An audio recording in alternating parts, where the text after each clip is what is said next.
Hey guys, welcome back to the next video. In this video, we're going to understand a failover in terms of different types of cluster. I think that's a wrong title. It's not a failover. It's basically the types of cluster. So please ignore that. That's a typo on me. So the first one is a vertical cluster. So you have JVMs across one single physical machine, virtual machine, whatever machine. So that's basically vertical cluster. What happens is like a failure of one JVM can be handled by the other JVM, but a failure of a system, like whole complete node, will destroy all the JVMs under it.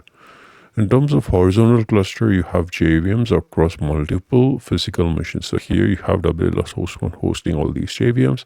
Here you have WLS host 1, host 2, host 3 hosting JVMs 111 each.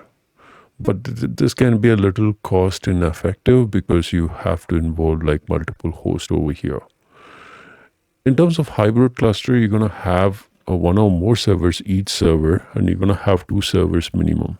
This is more cost effective because you're going to have more JVMs handling the workload.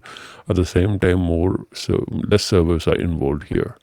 Hybrid cluster is a must choice on any production level architecture, as you can add one more host over here and add 2 or 3 JVMs based on the amount of RAM and CPU you have to spare on your application.